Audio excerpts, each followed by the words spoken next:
రైతు సోదరులందరికీ నమస్కారాలు. ప్రకృతిని ప్రేమించే ప్రకృతి ప్రేమికులందరికీ కూడా నా నమస్కారాలు. నా పేరు సోమన్న, ఉమ్మడి ఆంధ్రప్రదేశ్ ఉత్తమ రైతు అవార్డు గ్రహీత. నేను ఒక 40 ఎకరాల్లో బీర క్రాప్ వేసిన రైతుని. ఈరోజు ప్రత్యేకంగా ఒక విషయాన్ని మనందరం కూడా చర్చించుకోవాల్సిన అవసరం ఉంది. ఏమిటి ఆ అవసరం అంటే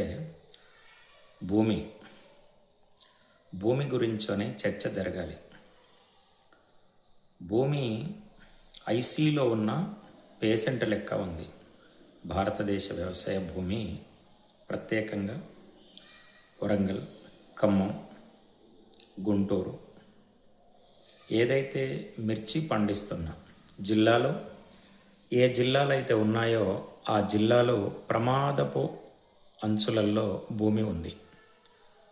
భూమిలో కర్బన శాతం బాగా తగ్గిపోయింది. భూమి కర్బన శాతం తగ్గటం వలన మనం ఏ పంట వేసినా కానీ ఆ పంట ఏపుగా వచ్చే పరిస్థితి ఈరోజు లేదు. ఇదే ఒక 30 సంవత్సరాల పాటు ఇదే కంటిన్యూషన్ కనుక అవుతే మన భూములలో ఓమ కూడా పండని విధంగా తయారవుతుంది. ఇప్పుడు భూమి మీద శ్రద్ధ పెట్టవలసిన అవసరం ప్రతి రైతుకు, ప్రతి ప్రకృతిని ప్రేమికునికి ఉంది. అందుకోసం ఏంటంటే పెద్దలారా, ఈరోజు గత 16 సంవత్సరాలుగా భూమి బాగుండాలి, భూమిలో కర్బన శాతాన్ని పెంచాలి, భూమిలో కర్బన శాతం 2% ఉండే విధంగా రైతుల్ని ఎడ్యుకేట్ చేస్తూ గత 16 సంవత్సరాల నుంచోని విజయ దుందబి మోగిస్తున్న సంస్థ RPS 76 సంస్థ. నేను ఈరోజు ఈ వీడియో ఎందుకు చేస్తున్నాను, ఈరోజు కొన్ని విషయాలు మీ అందరికి కూడా క్లియర్గా చెప్పాలనే ఉద్దేశంతో ఈ వీడియో చేస్తున్నాను. ఏ పంట అయినా సరే, ఏ క్రాప్ అయినా సరే, పైన స్ప్రేయింగ్లు చేయటం వలన ఖర్చు పెరుగుతుంది తప్ప మొక్క ఎదుగుదల కానివ్వండి, మొక్క ఆరోగ్యం కానివ్వండి, మొక్క ఇమ్యూనిటీ కానివ్వండి, మొక్క ఎదుగుదల కానివ్వండి, దిగుబడి కానివ్వండి పెరగదు. ఇది గుర్తుంచుకోవాలి. మరి ఎలా దిగుబడులు పెరుగుతాయి?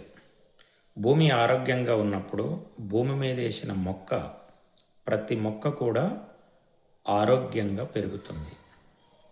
మరి ఆ భూమిలో సత్తువ లేనప్పుడు, ఆ భూమి మొక్క వేసినప్పుడు ఆ మొక్కకు ఆహారం తీసుకోలేని పరిస్థితిలో ఉన్నప్పుడు మొక్క ఏ రకంగా ఆరోగ్యంగా పెరుగుతుంది? అందుకోసం ఏంటంటే ప్రతి ఒక్క రైతు కూడా భూమి మీద నాలెడ్జి అనేది చాలా అవసరం. భూమి బాగుంటే రైతు బాగుంటుండు, రైతు బాగుంటే ఈ దేశం బాగుంటుంది.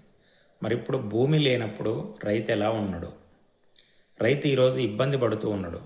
దిగుబడులు రావట్లేదు, పెట్టుబడులు పెరిగిపోతూ ఉన్నాయి, రోజు రోజుకు ఖర్చులు ఎక్కువైపోతూ ఉన్నాయి. ఈరోజు అప్పుల బాధలు తాళలేక రైతు ఉన్న భూమిని అమ్ముకునే పరిస్థితికి వస్తున్నాడు. ఇలాంటి పరిస్థితులలో మేము గత 16 సంవత్సరాలుగా రైతుల్ని ఎడ్యుకేట్ చేస్తూ మా ప్రాంతంలో ప్రధానంగా ఉమ్మడి వరంగల్ జిల్లా కానివ్వండి, ఉమ్మడి ఖమ్మం జిల్లా కానివ్వండి, మాకు దగ్గర పట్ల ఉన్న రైతుల్ని ఎడ్యుకేట్ చేస్తూ ఈరోజు ఈ 4 రాష్ట్రాలలో ఉన్న రైతులకు తక్కువ పెట్టుబడితోటి ఎక్కువ దిగుబడి వచ్చే విధంగా, భూమి యొక్క కర్బన శాతం పెంచే విధంగా మేము చాలా ప్రయత్నం చేస్తూ ఉన్నాము.